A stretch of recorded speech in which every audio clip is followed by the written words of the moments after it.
comencen a baixar, doncs quan tenen set ho veuen del mar. Qui? Les gotes d'aigua. Les gotes sempre veuen del mar. Sempre s'estan alimentant de l'aigua que ve del mar. Sempre. Perquè si no, no hi hauria gotes de mar.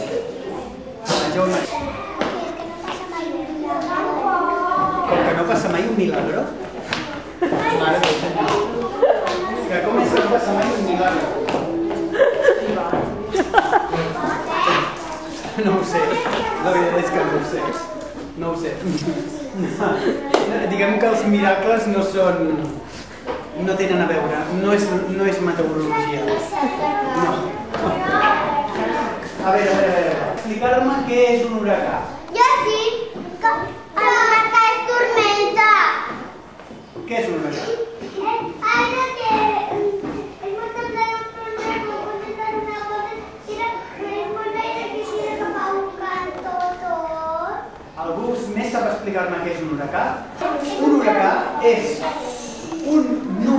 com un núvol de tempesta molt gran que, a més, fa que el vent sigui molt fort. Quan tenim un huracà, hi ha vents tan forts que se us emportaria volant. Sí. Si us agafés un huracà, se us emportaria volant.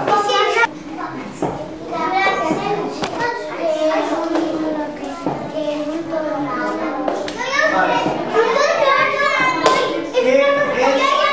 tornado? La Maria em pregunta què és un tornado.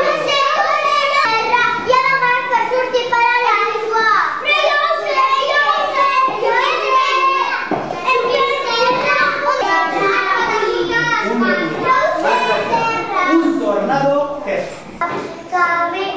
Que ve damunt del cel i destrueix totes les cases i s'emporta gent i tot allò. Exacte. Un tornado és, ella ho ha dit molt bé, és un remolí d'aire. És un aire que comença a girar, comença a girar. Ja veuràs. Fins que passi. Tots quatre, veniu cap aquí. Veniu. Vale? Tu ets l'ull del tornado, el centre del tornado. I vosaltres el que heu de fer és anar girant al voltant d'ella. Vinga, aneu girant, aneu-vos perseguint, aneu girant. Això és un tornado. Ells són l'aire que va girant al voltant d'un eix. Ella és el tornado. Clar, amb aquest aire tan fort, si jo vull entrar dins del tornado, què passarà? Que em faran fora, perquè van molt ràpid, és molt fort l'aire del tornado. Per tant, un tornado és com un huracà. És com un huracà però petit. Pot sortir de l'aire, es pot formar sobre de l'aigua i sobre de la terra. Quan es forma sobre de la terra s'anomena tornado. I quan es forma sobre del mar, sobre de l'aigua, aleshores s'anomena... Remolí d'aigua. Un remolí d'aigua. Tromba marina. Depressions, com es belluguen? Algú sap què és un anticicló? No. No sabeu què és un anticicló? Vull dir una cosa. Tu també. Ella, imagineu-vos, tu aquí, i tu aquí. Imagineu-vos que ella és un anticicló. Un anticicló, en els mapes, al temps surten com la lletra A. Quan veieu una A, vol dir que tenim un anticicló. I quan tenim un anticicló, normalment tenim bon temps i sol. Les As volen dir bon temps. I ella és una depressió. En els mapes del temps ho podeu veure com a una B o com una D. Si són els mapes del temps a la televisió de TV3 o la televisió de Catalunya és una D, uns altres mapes ho fiquen una B, de Barcelona. Ella és el vent, l'aire. L'aire es mou sempre dels anticiclons, de les As a les D. Molt bé. Per tant, ella es belluga sempre d'aquí cap aquí. Llavors, què li passa a B? A B el que li passa és que arriba un moment que té tant d'aire, perquè tot l'aire va cap a ella, que els núvols que els hi passa? Pugen, creixen i per tant les Bs porten mal temps, porten pluja i porten tempestes. Quan veieu en el mapa sobre Catalunya una A, vol dir bon temps, vol dir que farà sol. Però quan veieu una B, com passarà aquest cap de setmana, vol dir que què farà? Vol dir que plourà. I després tu.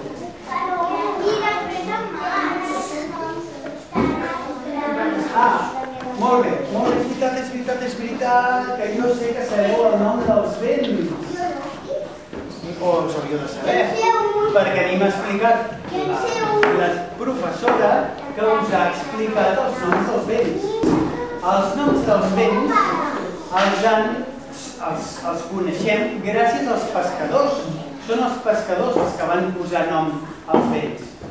Per què?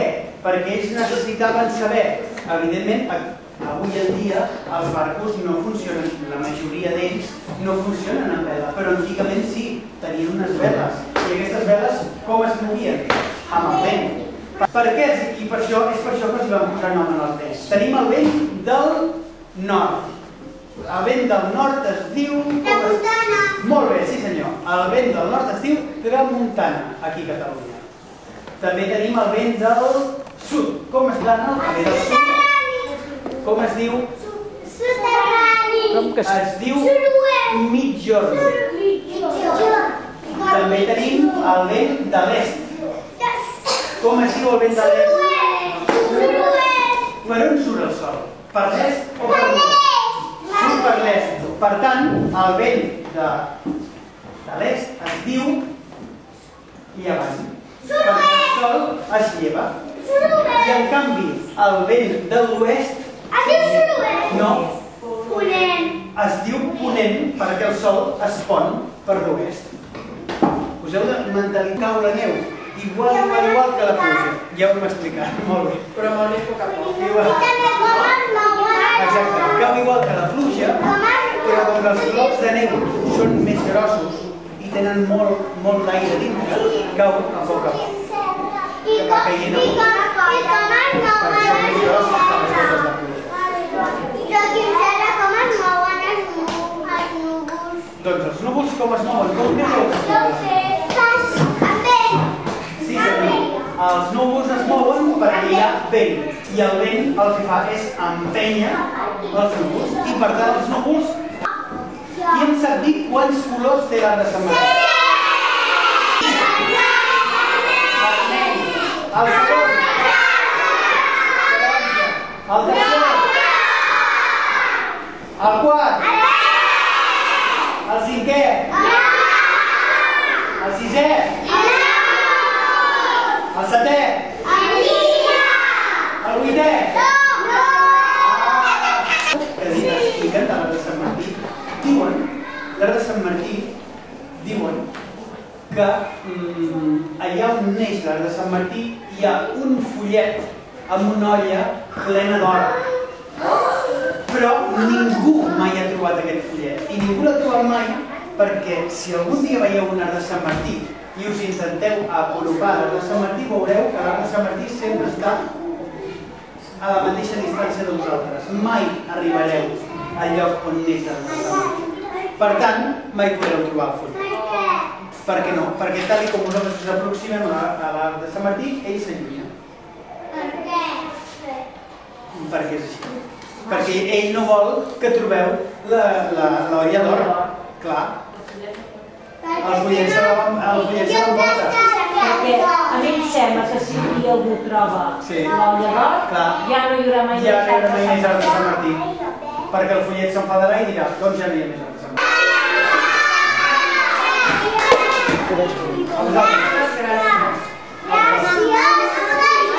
Ara ja en sabeu una miqueta més.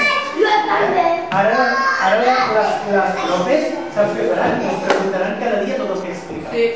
Cada dia us ho preguntaran, o sigui que ja que us ho estudieu bé. Avui heu de veure a la tele l'espai del temps i veure les A's, les B's,